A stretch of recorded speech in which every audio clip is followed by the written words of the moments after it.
Hello everyone, thank you for tuning in. I'm Kuroy and this is my Nioh's in-depth boss guides to the Great Centipede. Now recommended items for this fight are the antidote and the paralytic needles.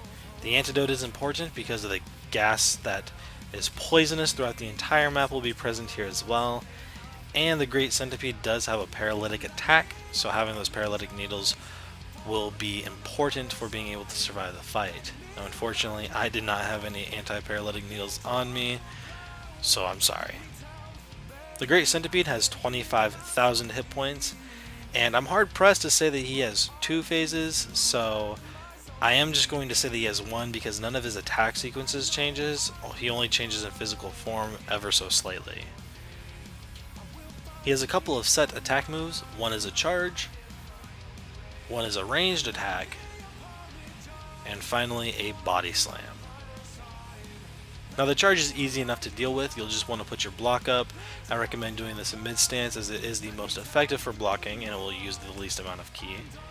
Once the block makes connection to the Great Centipede, you're just going to want to back up a little bit to gain a little bit of distance, and then he will go into one of two attacks, either the ranged attack or the body slam.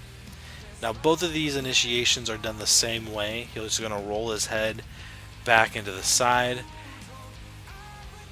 Now you'll know if it's a ranged attack because you'll see gas form into his mouth or a rock will form.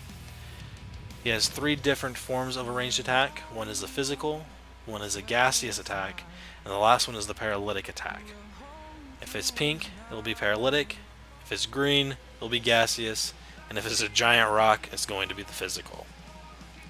For these attacks, you're just going to want to wait until he throws his head back from hawking that giant loogie, and that's when you're going to want to dodge. I recommend dodging in the low stance because it will use the least amount of ki and it will displace you the most as well.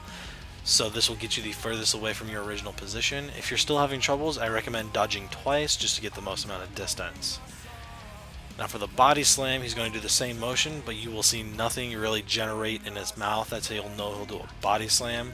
When the body slam goes out, he will buck his head up at the very end of the attack, so be careful of that.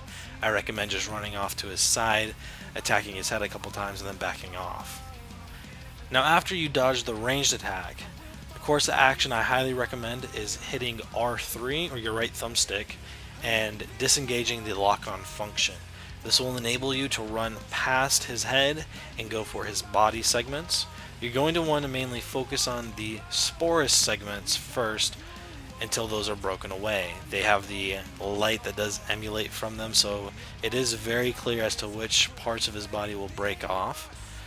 Once you do disengage one of these sporus rocks, all the sporus rocks will disperse and the centipede will go into a stunned status. At this point, I highly recommend not focusing on the giant centipede, but instead fighting off the rest of the sporus rocks. Some of them will completely disappear from the map, but a couple of them may go ahead and root themselves into the map. You're going to want to focus on killing those because they will generate the gas, which will cause that consistent damage over time poison effect. Once those are taken care of, go ahead, focus on the centipede again, and rinse and repeat with the blocking of the charge, dodging of the ranged attack or the head slam, disengaging your lock-on, and attacking his body segments. If you do manage to get his ki down to 0, he will go into a stunned status. Go ahead, do a lot of damage.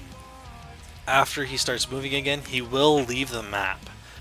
When he comes back, he will have all of the sporus rocks reconnected to him, and you'll have to start that process all over again.